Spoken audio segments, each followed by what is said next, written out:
Welcome back to Shut Up and Ball. I am Aaron Chow, accompanied by Mr. John Harris, of course. We are back on this fine November day. We're going to be reacting or sharing our reactions basically to the results of week 10, right? Yeah, week 10. Sorry, I had to double check the spreadsheet. Yep, week 10. So yeah, we're here going to do that. Obviously, as per usual, please like, comment, subscribe if you're watching on YouTube. We are... Last I checked, we were like 600 and change, so we're getting close to 700, and obviously getting close to that big goal of 1,000 subs there. And then obviously we're on all podcast platforms. If you don't have time to watch a video or you just don't want to see us, you just want to hear us, that's fine too. We really don't care. That's why we have that up there. Anyways, we're gonna be here. Obviously, we're reacting to the games. Let's start on that. I'm gonna start with the Thursday night game. And it basically kind of, I don't know about you, but for me, it lived up to the billing. Like, it wasn't very exciting. It was just, okay, this game's over with. I didn't have really any fantasy implications in this game. I know some people might probably have, because, the Kyle Pitts gang. I know we were both on that train. I have him in the one league. I have him, but I'm off the train. Like, he's on the bench. It's just, I traded him in the main league that I had him. I traded him. I got him in our dynasty league, but that's a little different. Well, you got good value there, because I'm not sure that that trade you did in the Dynasty League may, who knows? I don't think you may pull that off now. You know what I mean? Because, like, just for a quick tidbit, like, I have struggled. I'm struggling getting rid of him in that league because, like, it's just. So he's on my bench. I'm just, like, waiting for, like, maybe if he starts popping off, that's what I have to hope for at this point. The league that I traded him in, it was to a Falcons fan, so there was, like, kind of some bias there. Also, it was. But I gave him Kyle Pitts and Romeo Dobbs. Dobbs is now injured. I got back Tyler Higbee and Kareem Hunt. So, like, neither of us have really won the deal because nobody's really done well there, but we'll see. It was worth a shot. But anyways, the Panthers, they took care of business, though. They beat the Atlanta Falcons 25-15 in this ever so confusing NFC South. Wasn't much an eventful game. John, do you have any thoughts in regards to the Thursday night game? Not really. The NFC South is just kind of, it's all over the place. The Falcons looked like, they could be potentially competing for a playoff spot, and now they've fallen back into second place. And it just sort of felt like this was inevitable. They don't really use their receivers that much. Damiere Byrd, their leading receiver here. Drake London did get a touchdown in this game, so that's nice to see. But still, the passing game is going to hold them back. And meanwhile, for the Panthers, I mean, they didn't do anything crazy special, but they got some big plays, specifically that, 2 different plays from Laviska Shenault. So, yeah, I don't know. This wasn't the greatest of games, but, it is what it is. Kind of par for the course for the Amazon games at this point. Yeah, Amazon not really getting their value. They got their value early on the first 2 games, but since then, it's not been great. Yeah, I don't have much. And also, like, next week, think about this. Before the season, you're talking Titans-Packers, and you're like, oh, great matchup. And now it's still, like, okay, but not nearly as good as it was thought to be. There's certain games that they kind of had before the year you thought would be really good, like Colts-Broncos, that just didn't pan out. Yeah. It will be nice, just in regards to my Thursday game, it will be nice to not have to worry about my team in the weekend. Get the game over with so we win or lose. But, yeah, no. As the few Thursday night game, it'll be a rare one that I'll be interested in. But in regards to this one, I don't have much else to add. I mean, it was once Atlanta got behind, especially after Mariota interception, after Carolina went up 10-0 and then led to another basically free 3 points. Now Atlanta's down 13-3 going to half. I mean, they're behind the 8 ball, as most of us know too. We've been preaching on the podcast. Not a great passing team, Atlanta, and especially they were behind. They were unable to throw their way back into this game. I will say, obviously, they scored a touchdown, but then big credit to Carolina. They answered right back, kept the pressure on them, and when Atlanta made it 9-13, but then like I said, Carolina scored. They made 19-9, and that was pretty much curtains from there on out. Even though Atlanta scored a touchdown later, they really never got any momentum offensively anyway. So and it shows through the quarterback stats. I mean, PJ Walker only threw for 108 yards and only threw the ball 16 times. Like, Panthers were just playing ball control, willing to play it safer since they had the lead. So not much analysis for that one. Now we're going to move on to the Germany game. I almost said London. The Germany game, I'll be honest, I didn't watch this game live. Went back and watched it. And if you're like me, you woke up, found out the Bucs, they took care of business against the Seattle Seahawks. Looked like it was a close one by the box score, 21-16. But watching back, and even if you look at like the quarter box score, it seemed like the Bucs were in control for most of this game. John, what were your thoughts on the Germany game? I did get to watch this game live because I was awake. And just first off, before I even talk about like the actual game itself, Germany was rocking. Like the crowd was loving it. And I'm a fan of that. Like I thought that was pretty sick. It seemed like this definitely felt like the first real international game that was like, oh my gosh, like this is pretty serious. The fans are actually really enjoying themselves. And I can never really tell with most of the other, international games. Do other international fan bases, do they enjoy this? I couldn't tell. But for this one specifically, they loved it. And the game was pretty entertaining too. So that was pretty cool to see that, although Seattle didn't come out on top, I thought it was relatively competitive for most of the game. And Tampa, they made some clutch plays. They did have that questionable toss to Tom Brady. Watching it live, like I can't remember if it was the drive before or a couple plays before, but they ran a play with Tom Brady out wide, and it was just like a simple run play, and it didn't really turn into anything because they ran like to the right side, but they noticed that Tom Brady was not covered whatsoever. So I guess they decided, you know what, screw it, like. Let's do something where we'd run the exact same play, and maybe they do it again where they don't cover Tom Brady. Well, Tariq Woolen did, and he got the pick. Also, Tom Brady slipped, so that doesn't help. But regardless, it was an entertaining game.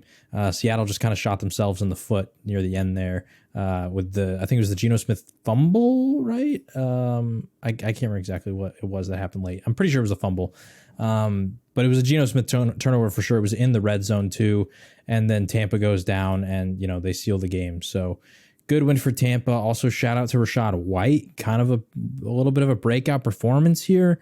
Leonard Fournette did get hurt at some point in the third quarter, but even before then, Rachaad White actually started the game as the first running back, and they would alternate by drives in the first half. And then in the third quarter, he finished also, it was the last drive of the halftime. He was the running back on the field. He then started as the first running back out of the halftime.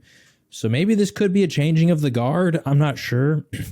Tampa has had almost no run game the entire year. And for the first time since week one against, unfortunately, my Dallas Cowboys, they got 100 yards rushing. So I don't know. It might be something to look out for moving forward to see if Rachaad White steals more and more time from Leonard Fournette. That will be. But only thing I really want to add, you mentioned that key fumble, and that's Devin White. I mean, he's going to be my ball of the week, but he was everywhere this game. Had 2 sacks, forced that fumble, obviously on that sack as well. And if I remember, I think that's all he did. But regardless, kind of a forgotten guy. He was kind of on the rise past few years, and this year obviously has not been great for the Bucs, especially offensively. But this defense, I mean, Vita Vea was my ball of the week last week. This defense has kind of been their saving grace, while like you mentioned, the offense has been figuring it out. And I mean, they start getting Rachaad White, maybe a little 1-2 punch with him and Fournette, and they get Ryan Jensen. I know I've said that a million times, but getting him back soon too will only help the run, just the whole offensive line in general and the offense. And I mean, like I said, it's kind of feeling like Bucs are doing what they did, similar to what they did that year they won the Super Bowl, where they're kind of getting healthy/hot at the right time late in the year. So we'll see if they can build on this momentum. And then Seattle, I mean, kind of a coming back to earth game. And once again, credit the Bucs defense for not letting Kenneth Walker and the Seattle run game get going at all. I mean, 10 carries, 17 yards, looking like the Bucs run defense of old, where no one could really run on them. We'll have to see if Seattle can bounce back from this. But for the Bucs, big win for them as they are gaining momentum in the NFC. Now we go to the noon games. Gonna start off with what many are dubbing as the game of the year. So who knows if that will stand. But it was between the Vikings and the Bills. So it was the rare game that we expected to be really good, and it was. This game went to overtime. It had everything. It just had everything, really. Vikings win 33-30 in this wild, crazy game. John, what were your thoughts in regards to what went down here against these two juggernauts? Great game. Like the final minute of it was pretty crazy right before overtime happened. Just one of the more wild endings I've ever seen. And I saw somebody actually referenced because, the Josh Allen, he fumbles while trying to QB sneak it out of the end zone. Somebody referenced the Super Bowl in which Seattle got the through the goal line interception against the Patriots, and the Patriots were on the 1 yard line because Malcolm Brown ran it out. What was his name? Malcolm Butler ran it out of the end zone. And so they're on the 1 yard line, exact same situation. And Tom Brady got Michael Bennett to jump off sides. And they were like that, like people kind of laugh about having a QB sneak it out of the end zone. But that right there shows you how important it is just to get that extra little breathing room, because unfortunately for Josh, like they couldn't kneel it. Like the game was over if they could kneel it, but they couldn't. And the fumble happened. I will say, for Josh specifically, the turnovers are kind of killing him recently. I don't expect this to be a thing that's going to plague them moving forward. And honestly, I think that at least for his sake, it's probably good that it happens now, because you live and you learn, and you got to fix this by playoff time, because it sucks they have no run game. It sucks the offense fully has to go entirely through him, but that's just how it's got to be. And so he has to be perfect for them to win. And these turnovers are just not going to be able to be sustainable. So I have seen a lot of people bringing up how there's not really been a ton of criticism of him for that, but I would disagree, because like you have shown me earlier in the week that there's some kind of crazy overreactions talking about how Josh Allen's, reverting back to his old ways and all this kind of crazy stuff. But for the Vikings, great win. Kirk Cousins played pretty well. The defense stepped up really big on that fumble recovery there. Justin Jefferson had one of the greatest catches I've seen in a very long time. He was a man possessed. I've seen a lot of people make the statement that they haven't seen a wide receiver single-handedly impact a game as much as Justin Jefferson did in that one. And that's a pretty fair statement. Like the guy honestly straight carried, especially in that fourth quarter with that crazy catch. Like he was saving that entire team throughout this game. So he deserves his props for winning this one. And another guy who deserves his props is my defensive baller of the week, Patrick Peterson. 2 interceptions, including the game-sealing one in the end zone in overtime to ensure the win for the Vikings. This is a big win for them. I think myself and a lot of other people were looking for that signature win that the Vikings could have to really establish themselves as a legit team. And I would say that this probably has to be that. They're now sitting at 8-1. They did beat Buffalo. And it's going to be interesting to see how these two teams move forward, because for Minnesota, they got a tough test next week in Dallas. And I think now that people sort of view them as legit, there's more of a target on their head. And then for Buffalo, they're now sitting 3rd in their own division. And I talked about it a couple weeks ago, losing to the Jets and the Dolphins. Those 2 games could come back to bite them later in the year in terms of tiebreakers. And this loss to the Vikings could be a key one as well. So all of a sudden, what looked like they could win the division is now getting kind of shaky, like they might have to get in through the wild card. Yeah, so I want to start with the fact that, Buffalo, Josh Allen, like, let's ease off it. I texted you about this. Stephen A is already saying he's out of the MVP conversation, but I think what people like Stephen A. Smith are missing, like you already alluded to, like this team wouldn't be in these situations, wouldn't be as successful without Josh Allen. And I mentioned it last week. Like I feel like the bye week came at a bad time for them. They were really rolling, and then kind of slowed their momentum down a little bit. And now they're kind of struggling. Josh Allen does seem to be a little bit too loose with the football on that last interception. I mean, he probably wanted it a little more ahead of the receiver. Is poor ball placement. Who knows if the elbow is affecting him on those type of things. I'm not saying this excuse. He's out there, he's playing. He's expected to. If you're out there, you're expected that you should be able to at least perform. And I do want to say Buffalo had a chance to kind of not only close the door, but really put the pressure on the Vikings early. They're up 10-17. And then in the second quarter, midway through, and then they're driving at like the Minnesota 35-ish, and then Devin Singletary fumbles too. That was a low key fumble that no one's really talk about. Vikings didn't really score on that one, but kind of killed the momentum a little bit because Buffalo did score later. Like even if they get a field goal out of the drive that Singletary fumbled, you're talking about 27-10 going in a half. That looks, or even 31-10 if Buffalo puts a touchdown up. That's much worse, obviously, going into half as opposed to 24-10. Vikings get the ball back. And once I will say, too, Kirk Cousins also threw a pick coming out of halftime, but the Bills didn't capitalize. So, yes, give credit to the Vikings defense. They had some huge stops when they needed them and basically kind of just kept their offense in this game until their offense, like you mentioned, found their way, found their flow. And then, obviously, a concern for Buffalo going forward might be the run defense because, kind of as the game went on, especially with that big run by Dalvin Cook, the Vikings kind of started gashing the run game. We saw a little bit last week or a couple weeks ago with the Packers. It was last week, sorry. With my Packers, they had some success there. And, this was a concern last year. This popped up a couple times in recent years. That's why when they play Titans, Derrick Henry's usually gotten the best of them, is that they haven't had. They're one of those teams that kind of lack size up front. So maybe it's something that they'll have to address going forward because hopefully for them it isn't an issue. But, and I want to give Kirk Cousins and mainly the Vikings, mainly Justin Jefferson, really, in regards to the offense, too. Give him his respect. They're balling, and, Kirk Chainzens lives on as they keep moving along. And, I guess we have to start giving them a little bit of respect. And as a Packer fan, I'm already kind of saying it. I know there's still time left, but they pretty much have the division locked up. So they'll for sure be a top four seed going in. They just got to stay healthy and keep building momentum going forward. And we'll see what happens with the Bills and their division race going forward. So that was that.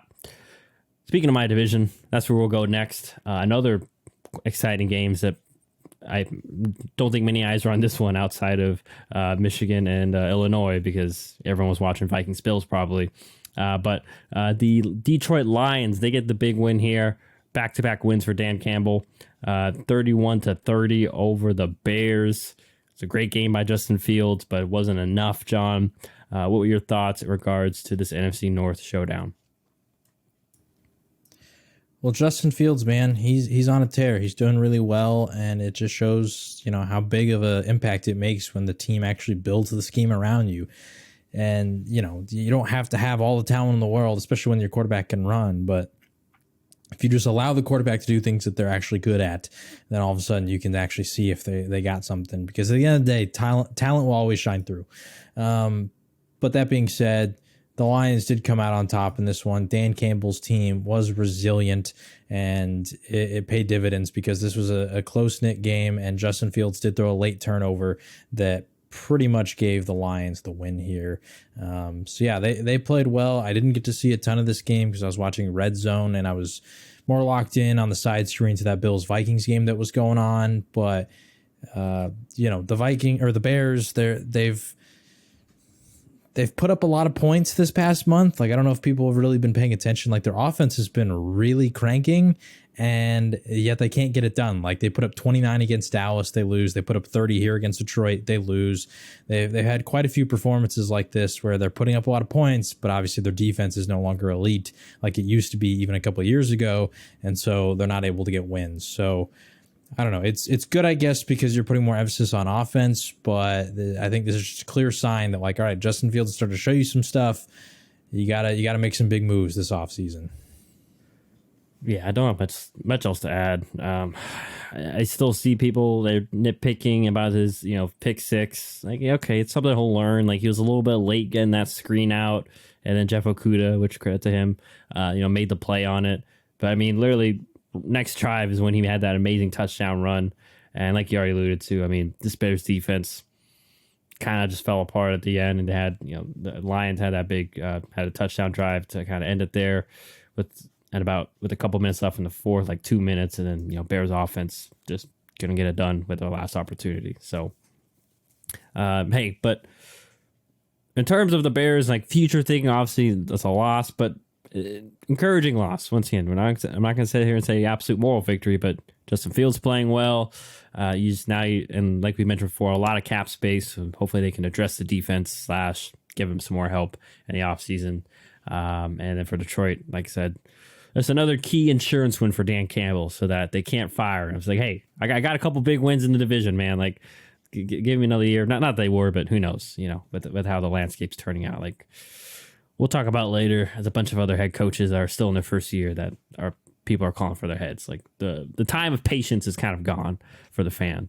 But anyways, big win for the Lions and tough loss for the Bears. They both go to 3 wins. Bears 3-7, Lions 3-6. And speaking of first-year head coaches, we go to Denver, where the Broncos unfortunately could not get the win in Tennessee. Tennessee Titans win this one 17-10. Kind of like how we all expected. Defensive, ugly slugfest. What were your thoughts on this one, John, and the return of Ryan Tannehill?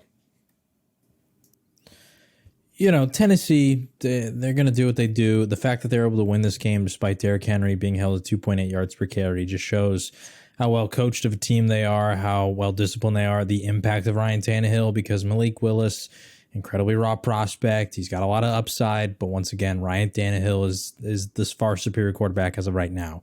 And that shows because in a game where Derrick Henry couldn't do anything, they managed to win. It wasn't a pretty win. It still required a lot of defense here, but Tannehill, 255 yards, 2 touchdowns. So he had a good performance in this one.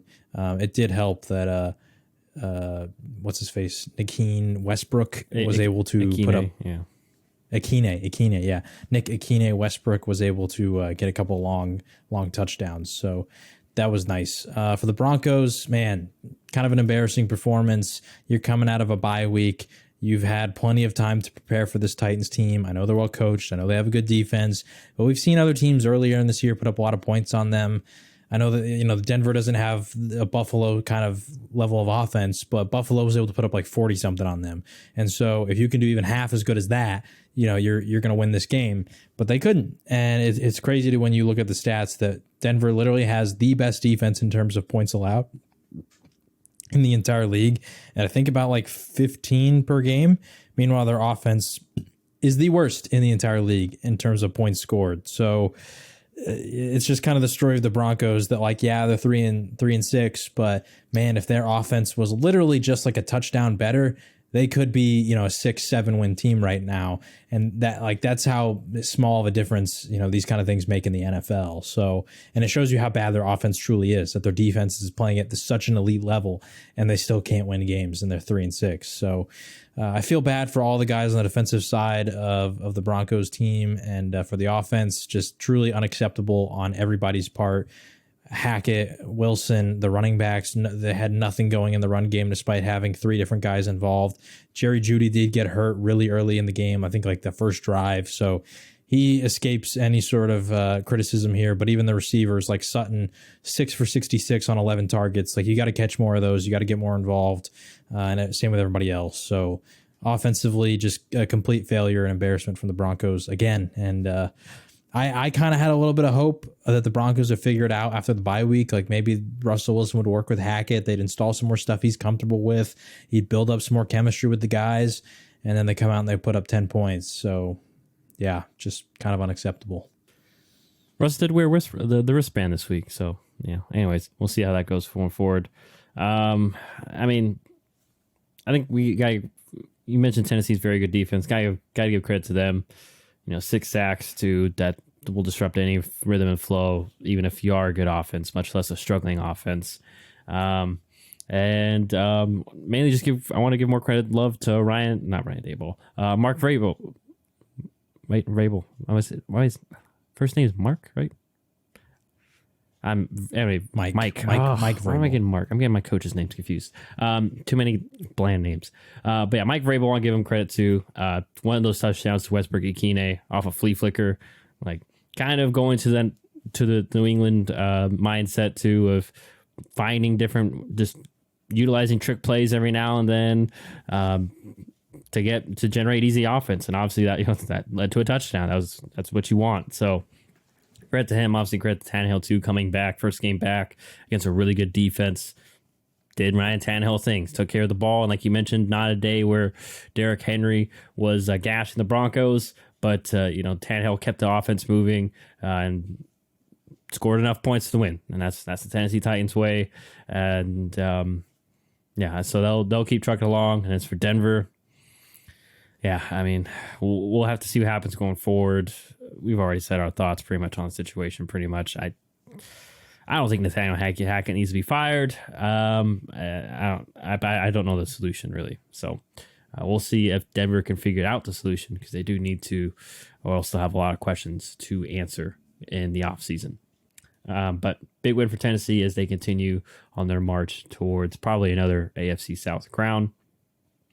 One of those teams in the AFC that is in that playoff race is the Kansas City Chiefs. They went ahead and beat the Titans division rivals, the Jacksonville Jaguars. They beat them 27-17. It was a closest game for the most part, but the Chiefs handled their business. John, what were your thoughts in regards to this one?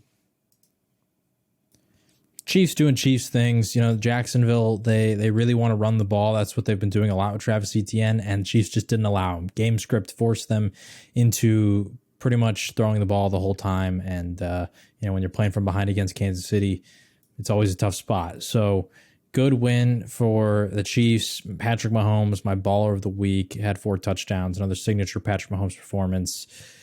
I don't know. I mean, when the Chiefs do stuff like this, it doesn't feel like it's anything different. This is kind of the status quo for them. And so it doesn't feel like there's really much to say. Like, this is just the Chiefs doing what they do.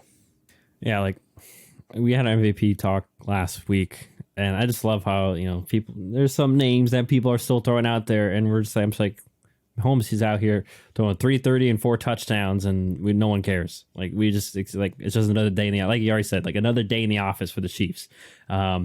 But yeah, there's kind of that voter fatigue from Mahomes, right? Like it happens in the NBA. Like, Giannis wins 2 MVPs and nobody really wants to vote for LeBron, him anymore. No one cares. Like, yeah, okay, LeBron's good. Let's give it to someone else. Like, we're tired of voting for LeBron. So yeah, I feel like that's what I fear is going to happen with Mahomes, but we'll see. Hopefully the voters don't have that this year. But also credit the Chiefs run game. Got Isaiah Pacheco going. I know he had a fumble. And once again, like you said, give credit to this offense. Kadarius Toney kind of had to step up because Juju Smith-Schuster left this game with an injury. No problem, as he's already getting more involved. And man, those hamstrings, that was the injury he had in New York, right? It was like both hamstrings looking pretty good. And so is Toney. So another man's trash, another man's treasure. Not calling Toney trash, it's just the phrase, because he seems to be doing what we expected kind of out of him coming out here in Kansas City. So yeah, for Jacksonville, I mean, like we've mentioned, still missing kind of a marquee wide receiver. Christian Kirk's really good. He had 105 yards, 2 touchdowns, but I know Zay Jones had a good game, but I mean, really can't depend on that consistently. And like we've mentioned a million times before, still a young team. They're still kind of figuring out their way here as of late. So they did hang tough, just couldn't do enough against one of the best teams in the league. There's no shame in that. So Kansas City, I believe now with that win and the Buffalo loss, I think they're atop the AFC in the standings. So if I remember correctly, right? Or I mean, they may be tied with the Dolphins. I don't know. Nonetheless, Kansas City moving up there. They take care of business. But speaking of the Dolphins, who are 7-3, so they're not up on top, they beat the Cleveland Browns 39-17. Like I mentioned, they're MVP pants for Tua in this one. And what were your thoughts in regards to this beatdown by the Dolphins? Good win for the Dolphins. I didn't see this coming. I thought that the Browns would be a little more competitive in this one, but it just didn't happen. The Browns defense did not show up whatsoever, and I think that really starts in the fact that they couldn't stop the run. Raheem Mostert, 65 yards and a touchdown, 8.1 yards per carry. Jeff Wilson just showed up 2 weeks ago. He's got 119 on the ground, 7 yards per carry and a touchdown as well. I just... if you can't stop the run, then there's no shot you're going to be able to do anything against Tyreek Hill and Jalen Waddle. So good win, I guess, for the Dolphins. For the Browns, they just simply did not show up. Yeah. yeah, it's kind of what I would fear going into this game. Browns' run defense has not been great. They're not a very big team. They're more predicated on speed, and the Dolphins were able to get their run game going, like you mentioned. So, yeah, it's funny that, once again, 296, 3 touchdowns, or 285 technically, because Skylar Thompson threw for 17 yards. Sorry, I was looking at overall. But yeah, and we're shouting MVP. Once again, Tua's been really good. I would have him on the outside looking in, but to say he's like the runaway MVP like many are, let's pump the brakes there.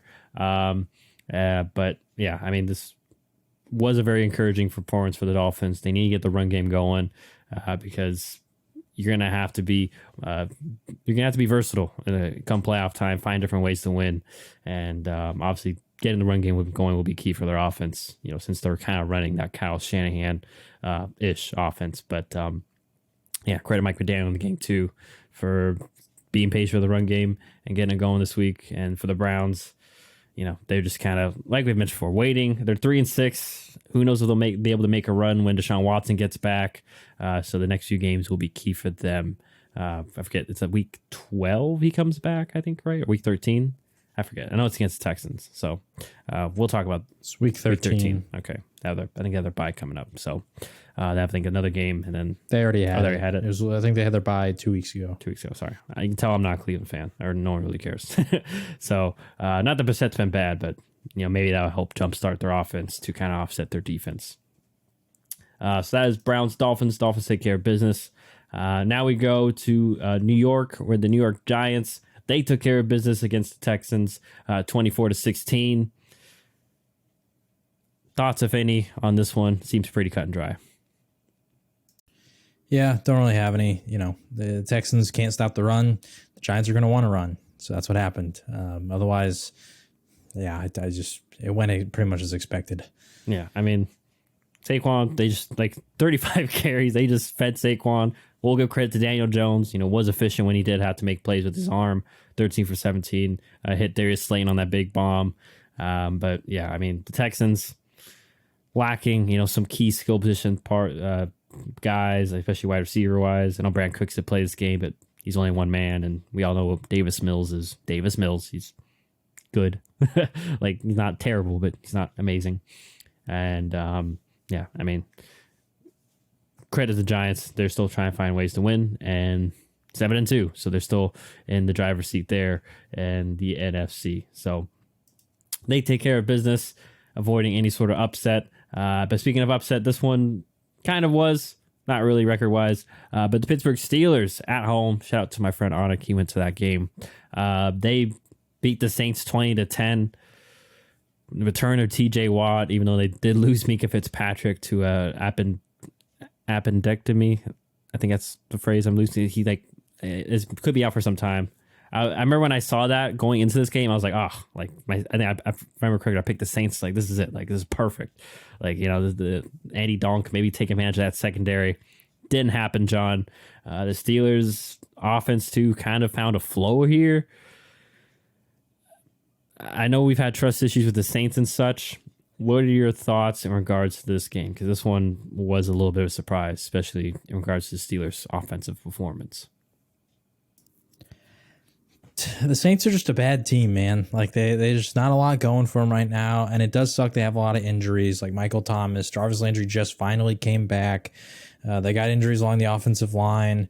They've had injuries all in the secondary. So, like, it does suck that they're injured, but this is kind of the result of, you know, a team that had so many cap issues and is now having to deal with the fact that, like, they don't have a ton of talent to really shore up the depth there. Like, this is just kind of how it's going to be. I think the surprising part for me was the run defense was really bad. Like, Najee Harris had his most efficient game of the year, 99 yards, 5.0 yards per carry.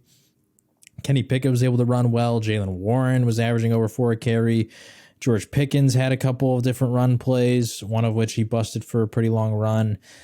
So, I mean, I was just surprised how bad their run defense was, even though I knew it was, like, they're not a great team. Like, they've held some other running backs like Josh Jacobs in check, but I guess I don't know. It's just strange. For the Steelers, the only thing that I thought was really interesting on their side was obviously when you get TJ Watt back, that's great, but at the same time, you're going against the Saints, so I didn't know fully how to judge it, because also, like, Andy Dalton he's just not working out. I think they need to go back to Jameis. I was kind of surprised they didn't go back to Jameis in the first place because I just think he has more upside. He can throw the ball deep. He can get, guys like Chris Olave, who's a really good deep threat, involved in that way. Andy Dalton can't do that as much. But for the Steelers, the only thing that really surprised me was without Chase Claypool, first game without him, they do like to do a lot of that creative stuff with different receivers. That went to George Pickens. I didn't fully expect that. I thought maybe that would sort of be phased out of the offense. Maybe they get, a lesser receiver involved in that way. But nope, that went to George Pickens. And like I said, he carried the ball twice. He had 2 run plays for 23 yards, and one was a touchdown that was on the goal line where, they do that little snap, immediately turn around to the receiver that's in motion, hand it off to him, let him dive in. The amount of times we've seen Chase Claypool do that in Pittsburgh was, countless, and George Pickens got that role. So really interesting moving forward to see how they continue to get Pickens the ball in that way. Yeah. I was listening to, of course, my boy Sims, and he mentioned, and I think it's something you've mentioned before too. It's kind of obvious, but something we've forgotten. And it's tough. Basically, they're feeling the absence of Sean Payton. Like, this offense early has kind of been struggling as time went on. And I think we're starting to see that, they're missing the magic of Sean Payton, of being able to utilize, these lesser guys or lesser talents at times to maximize the offense.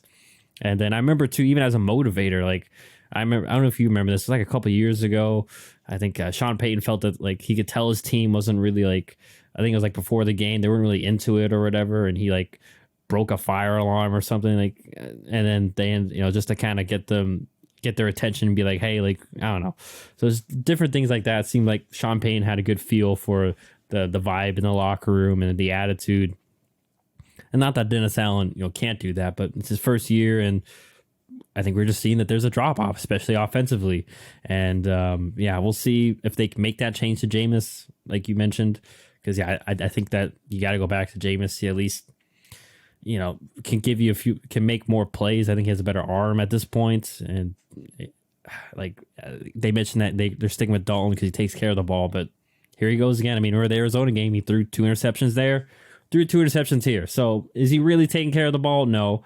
And not much great usage out of Taysom Hill. I mean, it's been up and down. That's another thing too. Like you mentioned, the cap issues. Like, he's getting paid a good amount of money, but they don't know how to use him. It seems like they had that one game where he went off, but other than that, they really haven't gotten him involved. And it's I have nothing to say in regards to the defense. They missed, like you mentioned, they're missing on a few picks too. Recent years has kind of been hurting on them. Remember, I think it was in 2021, spent that first round pick on Peyton Turner. He hasn't really been turning out. A couple years prior, remember they traded up with my Packers they traded an extra first round pick to grab Marcus Davenport. I thought Davenport would be better. He really hasn't been living up to this potential. So Saints, on top of the cap issues, like you mentioned, some of those risks they took in the draft have not been panning out, especially with the defensive end, because they've double dipped on defensive end, those 2 instances that I mentioned, and hasn't really paid dividends. So I've been interesting to see what they do going forward. And the Eagles have their pick, if I remember correctly, too. So once again, they don't have a first round pick next year, and so it's not like they could be playing for a positioning. They can tank for that. That's out of the question. So we'll see if they can pick up the pieces. But good confidence wins for Pittsburgh. And, the Mike Tomlin above 500 dream, it lives on, John. It's not dead. They stand 3-6. They could easily make a run. But anyways, now we go to probably a lot of people had eyes on this game news-wise. Jeff Saturday, he gets his first win as coach of the Indianapolis Colts against the Raiders of all people, as in case, I'm sure you saw it, but I'm kind of annoyed at how many times I've seen it. Everyone's bringing up that he tweeted like 2 weeks ago that the Raiders are trash. Is that what he said, right? Or something like that. Something like that. Anyways, they beat them 25-20. Matt Ryan also back into the fold. What were your thoughts in regards to Jeff Saturday's first win? Good for Jeff Saturday. I said they were tanking, and apparently they're not. This game was kind of shocking to me. First off, It blows my mind that Jim Irsay made Frank Reich bench Matt Ryan for Sam Ehlinger, which it was widely reported that that was the case, that this was not a Frank Reich decision. I truly cannot imagine Frank Reich and what I saw out of him in Hard Knocks last year would have made the decision to bench Matt Ryan in favor of Sam Ehlinger, reportedly for the year. And the moment Frank Reich gets fired, Jeff Saturday gets to make the call on who's the starting quarterback. Just total like that. That just blows my mind that that Jim Irsay would do that. I mean, like, I'm glad for Jeff Saturday that he's allowed to have that authority because Matt Ryan is the better quarterback. And if you're not tanking, Matt Ryan should be playing. I mean, he's not great, but he's better than Sam Ehlinger. He gives you a chance. So yeah, I don't know, crazy. And then but at the same time, I don't really know how to treat this result because honestly, the Raiders are just not very good. Like outside of Max Crosby, their entire defensive line has 2 sacks on the entire season. They're getting almost no pressure outside of Max Crosby or designed blitzes with, linebackers or safeties or corners coming down. And so clearly their front seven is not that great. And the Colts offensive line has been struggling. So you got a bad offensive line going against a bad front seven. Well, I mean, who's going to win here? It was the Colts in this one, but that's why I don't know how to take away from this game because Jonathan Taylor, he did have a good performance. He looked like he was back from the injury. That's great to see. They were relying on him as the workhorse, but once again, it was against a bad front seven. So I don't know how to treat this.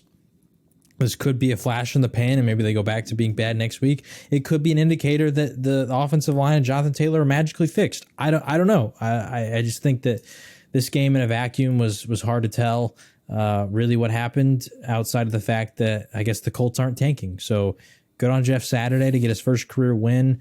Good on the Colts for coming out here and getting it done, and good on Matt Ryan for being as gracious as he was during the time that he was benched and come back out and performing because he had a pretty decent game too. And for the Raiders, I know Derek Carr was crying after the game in the post-game interview because he's very emotional about how much effort they put in losing. And I feel for the guy because they're just not very good right now. So yeah, I've already seen a lot of people, like you mentioned with Nathaniel Hackett, a lot of people are already calling for, why am I blanking on the coach's name? Josh McDaniels. Almost said Mike. Josh McDaniels. They're already calling for Josh McDaniels' head. People are saying they got to get rid of Derek Carr. As of right now, they have the 2nd overall draft pick in terms of draft orders, so they could draft a QB. I don't know what's going to happen. All I know is apparently ownership has assured Josh McDaniels that he will be back next year. And I will say I'm never a fan of when coaches get fired after 1 year because that's just pure instability at that point. Like there could be a lot of things that lead to what happens, and you can't fully blame it on the coach.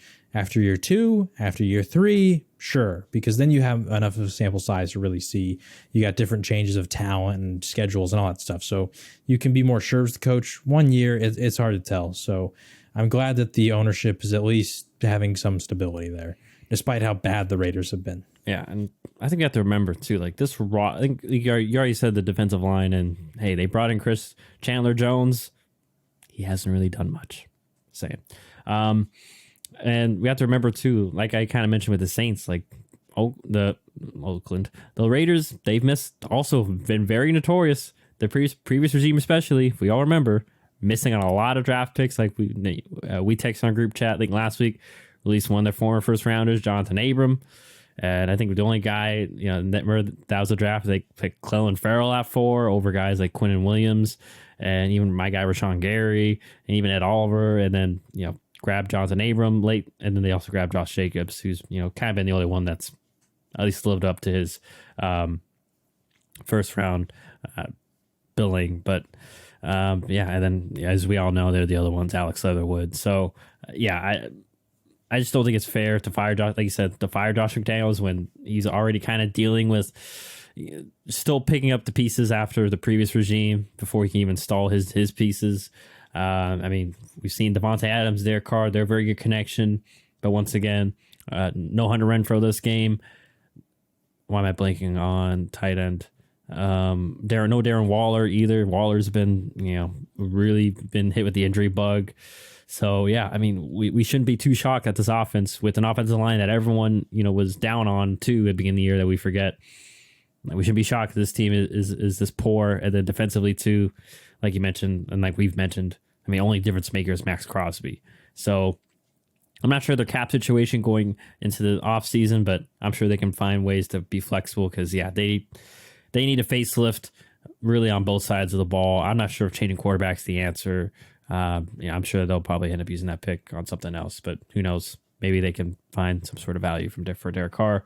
I'm sure when the time comes, they'll make that decision. But we'll give credit to the Colts too. Once again, like people acting like this is the surprise of the year because we were a little skeptic with Jeff Saturday, but we have to remember too, like still a really good defense. DeForest Buckner, Shaquille Leonard. I'm trying to remember, but Shaq Leonard actually, unfortunately, I don't know if he played in this one. Oh, but sorry, but Stephon Gilmore. He did get shut down. Oh, he did get shut down for the rest of the season today. He had a season-ending surgery. That's unfortunately for him. That's unfortunate. Yeah. But still have some solid players, and obviously Stephon Gilmore still got a little left in the tank. And I've always kind of liked Julian Blackmon. Gilmore did have a really good play at the end there on Devontae Adams. They were going for the game-winning touchdown, and he shut it down. He's I think are sleeping on Gilmore. He's actually been really good this year. Like they forget, like this is a talented Colts team. Like, there's a reason why we're all high on them. The offensive line has been great, and then like you said, they kind of found their way this game because Jonathan Taylor reemerged. He had a big run, and Matt Ryan looked pretty good. And he only got sacked once, so even Matt Ryan had a big run. He had that 39-yard run. So. Maybe they just need a breath of fresh air. I'm not saying that was Frank Reich's fault. Sometimes, like we mentioned, you just need a different guy in there telling you things maybe in a different way, motivate the team. Who knows? But good win for the Colts. They're still technically not out of it. They're 4-5-1. Who knows? They may be able to sneak in there in the playoffs at the end of the day. But for the Raiders, I think it's time to close the book on this year and start looking ahead to next year, which I'm sure those fans already are. So that was that one. Big win for Jeff Saturday and the gang. Are you ready for this one, John? All right. So by my shock, even though I was watching the game, my Green Bay Packers pull off the win against John's Dallas Cowboys, 31-28, ruining Mike McCarthy's big return to Lambeau. Throw it to you first, John. What are your thoughts in regards to this one? You go first because I might take a little bit of time. I will say this. I obviously walked into this game as if you heard last podcast or it's recent weeks. I've been like, I said it. We're like, our season's done. Like, okay, we might get a couple more wins, and we did get this win. I really wasn't expecting to. I'm not going to sit here and say, oh, we're going to make a run. Like, if there's still like a little flame left of our playoff hopes, just because the NFC is just kind of in disarray in regards to like, there's like a few really good teams and then everyone else is like 500. So yeah, maybe we can make a run. I will say in regards to Dallas, or really Green Bay, like how we stuck with the run game. And I think a big difference was Rodgers was aggressive this game. Granted, Dallas kind of gave him opportunities. There's on the main big long touchdown to Watson. I mean, there's just one-on-one coverage. I know Watson isn't amazing, but I think anyone doing any sort of scouting report would know, especially us included, he can fly. So you might want to have if a safety kind of watching some sort of safety help, or maybe put Trevon Diggs on him because Trevon's having a great year, but he didn't match up on him. That was a little bit surprising. They didn't throw him on, especially as the game went on, when I know he only caught 4 balls, but he was really the only difference maker receiving wise. I want to give credit to, like I mentioned, Packers offensive line seems to kind of be gelling too, so that's why I think a little bit of why the run game got going. Also, I think we kind of saw too Dallas, kind of like I mentioned with Cleveland, a little small up front, and that also because Green Bay was so patient with the run, it limited really what Michael Parsons can do as an edge rusher. I saw Skip Bayless out there tweeting, why is Micah not on the edge? And a few other Cowboys fans say, but Micah's a really good pass rusher, but in terms of like a run defender, not the biggest guy. He's probably best at linebacker. So that's the kind of quandary that Dallas was put in. And it'd be interesting to see if y'all can kind of figure that out. And I think too, which I'm sure we might allude to, is even especially in overtime, like stay committed to the run game a little bit. Like y'all are gashing us, and I mean, especially it's when y'all got into Green Bay territory. I mean, I started seeing just reading the body language of the Packer defenders, hands on hips, guys were breathing heavy. I was like, in my mind, I was like, they're just gonna keep running it down our throats, and this is game over. Like they're just gonna keep running it, and they're just one too many like first down throws by Dallas. Like especially after, like I said, after they have multiple plays of like 4, and multiple gashes. And then obviously 2 penalties, I think, kind of killed Dallas, especially offensively.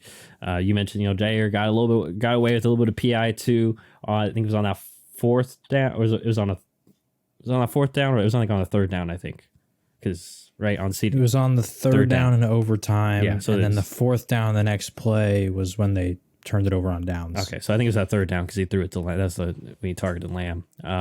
So yeah, that's a little unfortunate there. And yeah, I mean, once again, like I said, I'm not going to sit here and say that Green Bay's problems are solved. I just think, honestly, and this is terrible analysis, I just think Aaron Rodgers, I just feel like he showed up because, it's Mike McCarthy, all eyes are on me, kind of. Like, I got to kind of put on a show. And last point, Dallas's defense, like I kind of alluded to earlier, a little too aggressive, too. Like, you're up 28-14. Why are you leaving? Like I was going to say, why are you leaving one-on-one coverage with Christian Watson? And it's not I know he's not amazing, but once again, he's a speedster, no safety help, gets a free release, or basically beats the guy and is the easiest, throw and catch for Rodgers and him. So, yeah, I mean, tough loss for Dallas. I'm not going to sit here and everyone and say, see, they got exposed, they're frauds. I think Dallas is still a really good NFC team, still probably in that cream of the crop. And like I said, that doesn't change my outlook on either of these teams this win. Kind of just the NFL happened. Like really good teams happen, and they're good players. But all right, John, what do you have to add on? What's your perspective? All right, I'm just gonna start with some of the hot topics that have really been talked about after this game, and I'll just knock some of those off. All right, first up, the Dak Prescott interceptions. The first one, I think a lot of people are at fault for that one. I do blame Dak partially because it just didn't seem like the play was fully going to work. It was very reliant on the concept being executed fully, and I don't blame him for assuming that your players are going to execute the concept properly because it was a timing route. But just when you kind of watch it back, it was kind of a congested area. It would have been a tight play to make regardless. Schultz deserves blame on that play because as Greg Olsen, which by the way, shout out to Greg Olsen because I don't really love his commentary most of the time, but he is really good at explaining tough football concepts to the viewership in a very simple, concise, well-spoken way. So shout out to Greg Olsen because he very quickly explained what happened on these plays. But yeah, so on the play, CeeDee Lamb was sort of, as Olsen said, riding the wave right behind Schultz. Schultz was supposed to go up and then hit sort of like a post route and take the safety deep. And then Lamb was supposed to do a flat in route right behind it. And that would, clear out the middle. Schultz did not hit the post route deep enough. And so both him and Lamb were right next to each other, and that allowed for the interception. That being said, like I said, I do blame Dak because maybe the guy would have jumped it anyway. It was a very tightly congested spot. But I also kind of blame Kellen Moore there. It seems like a play that needs space, and there wasn't a whole lot of space. So right there, Schultz, Dak, and Kellen Moore, I give blame on that one. The second one, I blame everything entirely on CeeDee Lamb, and I know people want to blame Dak. This is another timing route, and simply put, this is something that CeeDee Lamb has struggled with since his rookie year, and it's kind of frustrating because it's literally just a mental error, and that's CeeDee oftentimes when he, based on the route, he needs to cut in front of the face of the safety. Once again, Greg Olsen described this perfectly. And I know that this is the case when Michael Irvin, Des Bryant, Chad Ochocinco, a lot of like Hall of Fame or elite level receivers in their time were talking about this exact play, saying that's on CeeDee Lamb. He needs to cut in front of the face of the safety. He chose not to. He does this thing where like sometimes he feels like the play isn't there and he just kind of gives up on it. And that's what it looked like happened. He didn't cut in front of the safety. He just went behind him and then turned around like, oh, what the heck? Why'd you throw to me? that's on CeeDee Lamb. He's got to be better, especially if he wants to be the number one receiver of the Cowboys. And I know he had statistically a great game, and I would say he did redeem himself later in the game. So I'm not going to sit here and act like he was the fault for them losing. But that specific interception, that's a timing route. Dak was under siege in the pocket, and CeeDee just has to be better there because Dak is trusting him to cut in front of the safety. So those are the 2 interceptions. Next, I'm going to start with the overall first half. The game was all right, but the Packers very clearly were able to run the ball effectively. And this is something that has kind of worried me because the Cowboys' defense as a whole has been really good, but a lot of teams have been able to run on them. And that just concerns me, right? So when they played here against the Packers, Aaron Jones, 24 carries, 138 yards, a touchdown. A.J. Dillon, 13 carries, 65 yards, both average over 5 yards a pop. And this isn't the only time. When they played against Chicago, Khalil Herbert had like 99 yards rushing on the ground. You add in Montgomery and Fields, and they were well over 100. You throw in week 1 against the Buccaneers, Leonard Fournette, his best game of the entire season, the only game before the Seattle game in which the Buccaneers were able to run for over 100 yards. Like the Cowboys' run defense has not been great this year, and I think the overall dominance that they've had on the whole season has kind of overshadowed that, I guess. And so it's just something to look out for. Can Dallas fix the run? Dan Quinn was asked about it point blank and said that they have the personnel to be able to do it. That's why they traded for Jonathan Hankins, kind of an under the radar trade. But like you said, they're a little undersized. He's a big body. That's why they got him. So we just got to see what happens here. It was unfortunate. They have been dealing with some injuries. Anthony Barr was out, which is why we saw a lot more Micah Parsons at linebacker. Anthony Brown did get hurt in this game, so we saw Kelvin Joseph playing on the outside corner spot, and we got to see a lot of him because he was guarding Christian Watson. And then obviously Jordan Lewis, he is out for the year. He got hurt a couple weeks ago, and we saw a lot of Deron Bland, and all like those 2 corners just did not do very well. So yeah, the run defense is pretty poor. Also, like I said, the depth at corner concerns me. Kelvin Joseph, he was on the outside after the Anthony Brown injury, and Anthony Brown allowed that first touchdown to Christian Watson. So he didn't have the greatest performance either. But Kelvin Joseph on the other side, he did pretty poor. Deron Bland, he allowed 4 catches on 5 targets, including a touchdown. The whole secondary just had a poor day, except for Trayvon Diggs. Aaron Rodgers only targeted him once. I don't know if that was just because Allen Lazard was, covered well. I don't know if they were scheming to try and beat the other corners. I don't know if it was just simply put, hey, we're running the ball effectively. Let's just not turn it over. And the easiest way to do that against Dallas is just not throw at Trayvon Diggs. Yeah, he can be beaten coverage sometimes, but we don't want to risk it fully when they got some rookies and a second-year guy who hasn't really panned out on the other side. I don't know what it was that led to that, but the whole secondary deserves blame there. So not a great defensive performance. And for all the people who are, Dak's the reason they lost this game. Yeah, that's why Dak allowed 14 points in the fourth quarter to the Green Bay offense, who had just dropped 5 straight games. Really unacceptable performance from the Cowboys overall. Like I said about the Broncos, you're coming out of a bye week. You're playing the Packers, who, yes, they're the Packers. Yes, it is Aaron Rodgers. Yes, the reputation from the past decade is there.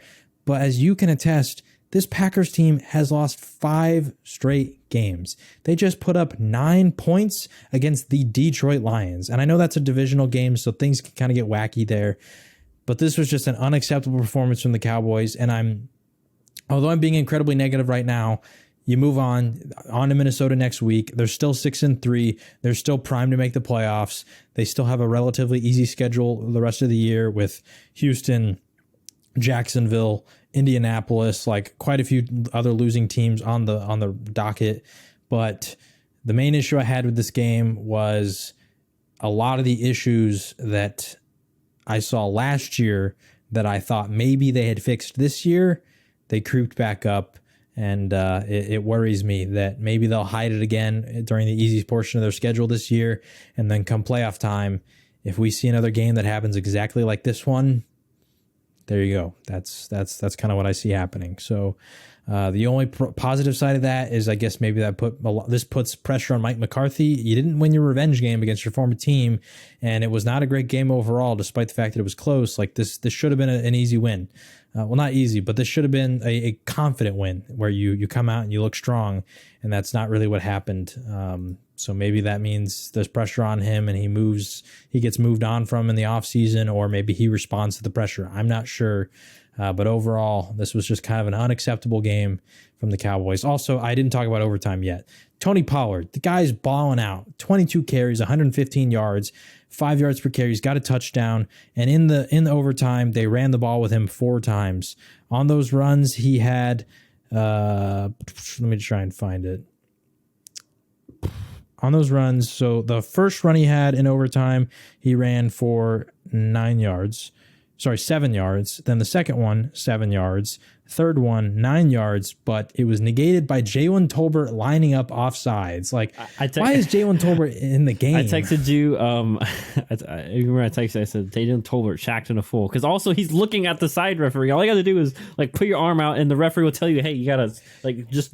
I remember that from middle school football. The ref will tell you, "Hey, you gotta, you're not lined up." Like, take the second to do that, and he did. Sorry. Shacked in a fool. Just for the record, too, Jalen Tolbert reportedly asked the ref if he was good, and the ref told him to scoot up. If you go watch the All-22 film, that was a lie. He did not ever ask the ref. He did not hold his arm up. He did not point to him. He didn't even like make some head nod. There was no asking of the ref where he was. He just lined up offsides. So a 9-yard gain by Tony Pollard, negated by Jalen Tolbert being offsides. Or a useless and penalty. then Malik Davis. Sorry, 20. Yeah, useless penalty. Completely useless. Because he wasn't even like part of the blocking scheme. He was just outside. Like, you can line up so far behind the line of scrimmage and be okay. And then Malik Davis ran for 16, and that was negated by Connor McGovern holding. I thought it was a ticky-tack call, but then when you watch it back, yeah, he was holding. So just goes back to the issues that they had last year, that you just can't have that. And so then all of a sudden on third down, that's when the Jair thing happened.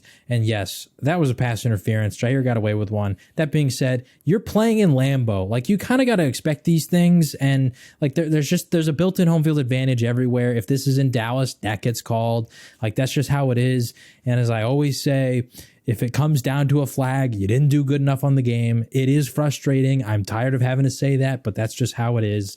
We look at the Vikings, that game against Buffalo, on their 4th down play where they didn't get it, Buffalo had 12 men on the field and the rest didn't call it. Yeah. So and they still came out with a win. So you just got to fight through it. Every team has to deal with the refs. And didn't they say the Gabe Davis catch shouldn't have counted either? Yeah, Gabe Davis catch shouldn't have counted. So the Buffalo Bills got some breaks in that game, and we're at home. But the Vikings still, they're at home, and the Vikings still came out with the win. So it's not impossible. You got to be better.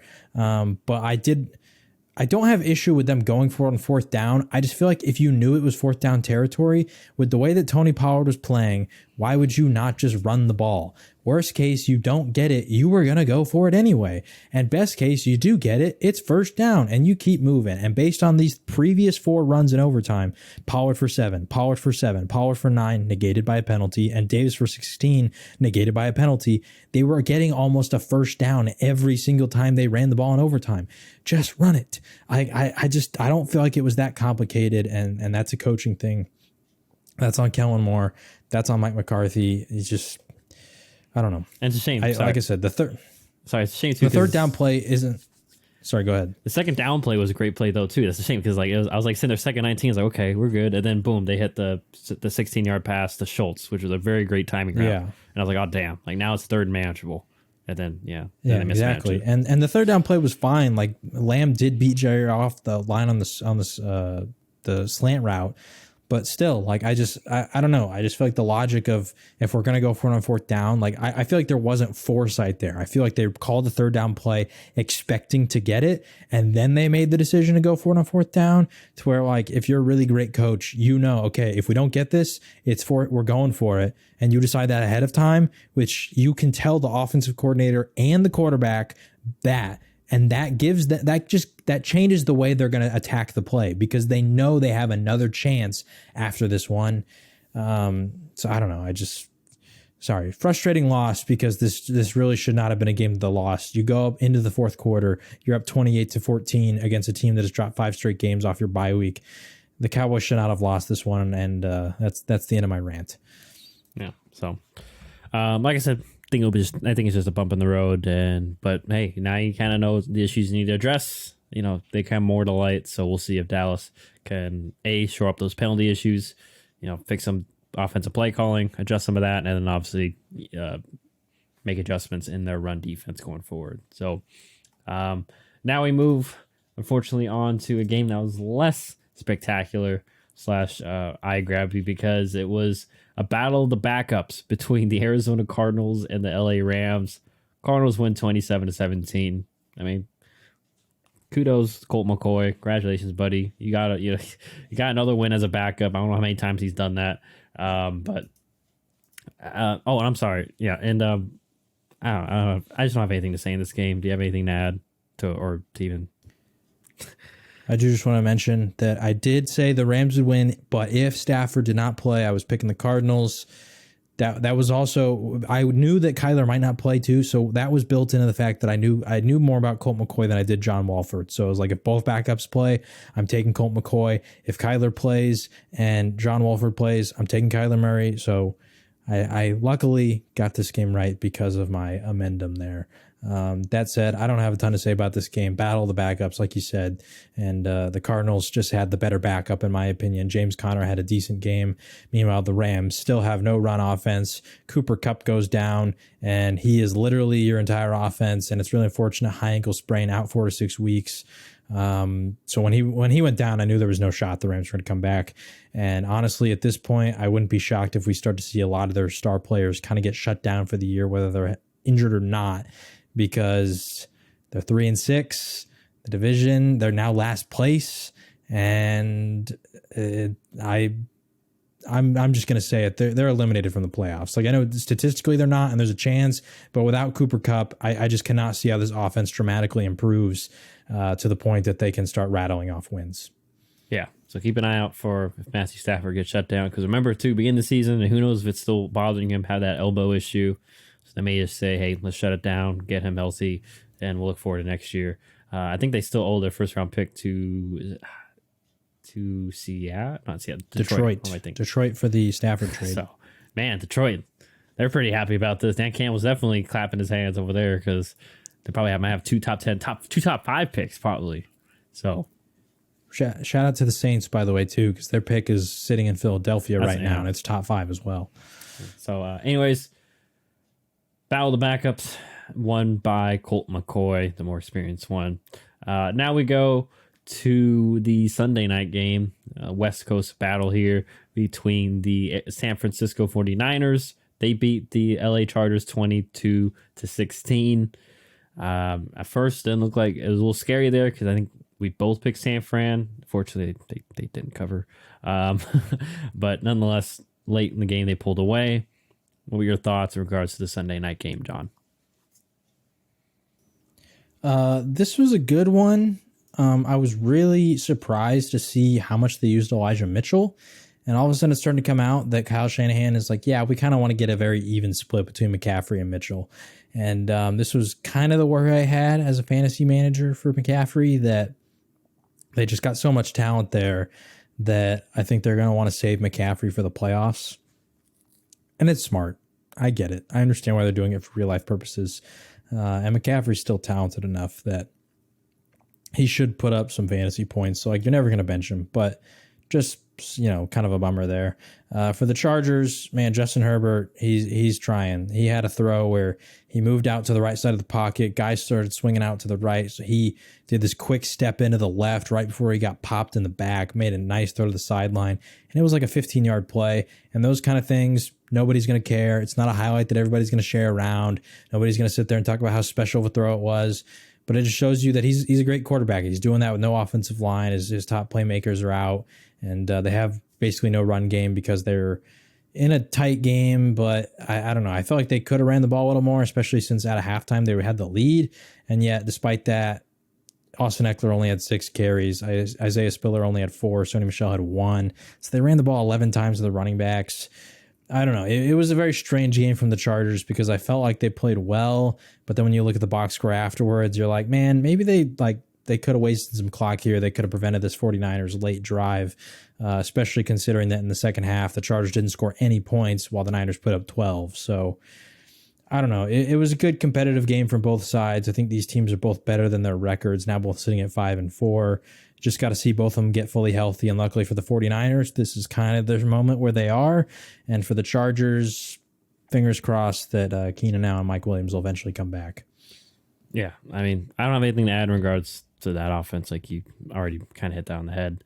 And yeah, I'll say in regards to San Francisco, in regards to this game, I mean, I'll credit the Chargers defense. I thought the run defense wouldn't hold up really at all. They did that first half, but as the game went on, you started to see, they started wearing down. The runs, those 3 or 4 yard runs in the first half started, becoming 6, 7, 8. Those slowly started just kind of gashing them. In regards to McCaffrey thing, I didn't know about that, but that makes sense. I mean, he's had injury history the past couple of years, and just use him enough along with Debo, and they can probably use him too and decoy in some situations since those two are the main playmakers on offense outside of really Kittle, but Kittle didn't do much in terms of stat wise here. So yeah, I mean, I guess that makes sense. I want to share that stat that I sent to you in our group chat and our other friend Dogger, where Jimmy Garoppolo 10-2 when he has thrown 0 touchdowns. That doesn't mean he's thrown zero interceptions, just when he's thrown 0 touchdowns. So I think that goes to show how good of a team the San Francisco 49ers are just all around, that their quarterback doesn't need to light up the world passing wise, and they find other ways to win. But yeah, like I mentioned before, it just seems like San Francisco's fighting their momentum, getting healthy at the right time. Hopefully for the LA Chargers, the same can happen for them, and they can get this offense really, just for lack of a better phrase, get a spark for this offense, because it's been tough times for Justin Herbert as the stat, not only the stats, but like you mentioned, as just making tough plays, but you can only make so many plays. So big win for San Fran as they stay alive in the NFC playoff race. And now we go to the Monday Night Football game, which I was not expecting this. Don't think many were. But the Washington Commanders, they pull off the upset. They ruin the Eagles' chances at a perfect season. They beat them 32-21. Obviously, it was more like 26-21 during the last-second touchdown fumble. But nonetheless, John, what were your thoughts in regards to your division rivals here squaring off? Well, everybody is mentioning that 2 years ago, maybe I think it was 2 years ago, 3 years ago, Pittsburgh Steelers were, I think, 11-0, and guess who ended that streak? The Washington Commanders, at the time known as the Washington Football Team. So maybe they're just the undefeated killers. Like, you come into a game against Washington and you're undefeated somewhere midway through the season, you better start betting on Washington, apparently. Interesting game. I think a lot of people are kind of going to overreact on this one in terms of downgrading Philly. It was going to happen inevitably. Like, it's the NFL. It's too hard to go undefeated. And they've played such clean football the entire year. Very limited amount of turnovers, not really shooting themselves in the foot with penalties. There was going to be a game at some point that changed. This was the game. I think they turned it over 4 times. Yeah, they lost 3 fumbles. Jalen Hurts threw in the deep interception. And that was the difference maker here, because the score, 32-21, it wasn't actually that bad. And one of those turnovers was technically, I think, at the very end of the game, to where in reality it was 26-21. So it was a lot closer than the score would indicate. But that said, the Commanders just played really safe, efficient football. They ran clock a ton. I think in the first half, they had like almost 24 minutes of possession time, compared to the Eagles having like 5. Like, it was kind of crazy how much the Commanders just held onto the ball. Yeah, the Eagles, they scored on their first 2 drives, but when Washington got the ball, they would drive down slowly, methodically. They put the ball in the end zone. There you go. They'd get a field goal. There you go. And their defense really showed up in that second quarter, and they carried it through the rest of the way. So shout out to Washington. They played a great game. I do think maybe people need to upgrade Washington a little bit because this is a very impressive performance. And for some reason, when Taylor Heineke shows up, they start winning games. They play well. It's like he inspires them to just be a better team. They are 5-5, so it's not like, they're world beaters by any means, but they're resilient and they're showing the will to win. And in the last month, the only team that has beaten them is the Minnesota Vikings, who are now 8-1. So for Washington, like I said, good performance. For the Eagles, I'm not overreacting. I do think it's notable that teams can run against them. The Texans had a lot of rushing yards against them. Washington is able to go for 100. I think like their last 5 opponents, all teams have rushed for over 100 yards. And, it kind of sucks when your first round pick Jordan Davis, who's a 330-pound mauler in the run game, goes on IR. Like, that's kind of the side effect of that. So just something to watch out for, similar to Dallas. Like, can the Philly defense adjust to stop the run? Because it seems like for both of these good defenses, that's kind of the Achilles heel. But overall, like I said, not overreacting to Philadelphia losing. Yeah, I'm not going to either. A couple of criticisms of them. I mean, especially on the drive with the interception, it's like 1st and 10. You already threw 2 times before that. I mean, once again, your identity, your strength as a running team. I just feel like at times they get a little too pass happy. Like, I know that's no knock on Jalen Hurts, but your strength is in your offensive line and your running quarterback and, your stable of running backs. And I just felt they got a little too pass happy. Can't pay the price there. And it was a little unfortunate too. They had their opportunity, 23-21, get the interception off Heineke, and then make a solid play to Quez Watkins, and then as soon as Quez gets up, gets stripped. That's a little bit unfortunate. Obviously, good play by the Washington football team, and yeah, like you mentioned, Heineke just methodically moving them down the field, taking shots though when they are available. And as much as I love Carson Wentz, I will say, he is the safer option in regards to who will be the guy going forward. As we all know, Wentz can be one way or the other. He might make a couple of great plays for you, but then make 2 or 3 boneheaded decisions that lead to turnovers and kill you at the end. So I expect Ron Rivera to stick with the Green Lizard, Taylor Heineke, at least for the foreseeable future, just because, like I said, Ron's a defensive-minded coach, and especially defensive-minded coaches, and really any coach, they're going to probably choose a guy that takes care of the ball and won't mess up the game as much. So, good win for Washington. They get Chase Young back soon too, as I know I think he's been cleared to practice and such. Didn't play this game obviously, but like you mentioned, maybe a team to look out for as they also start getting some guys back. Even Wentz, just having him as backup in case Heineke's struggling. You have a very viable quarterback to throw in. And then, the run game got going with Brian Robinson and Antonio Gibson, which is fun for me because I have both of them in our Dynasty League. So that'll be fun to figure out who to start. But nonetheless, good win for them. And, Eagles kind of missing Jordan Davis on the defensive side. And really, I think their linebackers, too, getting a little bit exposed. Like, the linebackers are more speedy, rangy, and especially without, Jordan Davis to help clog those holes, along with, Fletcher Cox and Javon Hargrave.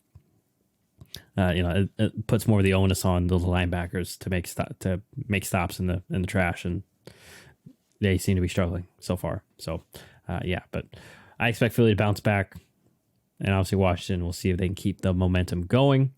But that is all for this episode. That'll do it. We'll be back obviously later in the week to do our Week 11 picks against the spread.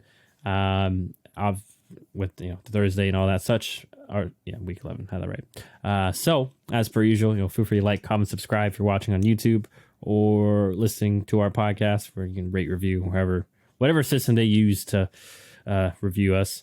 And once again, we're on Instagram at Shut Up and Ball Pod there, and our Twitter and TikTok are at Shut Up and Ball.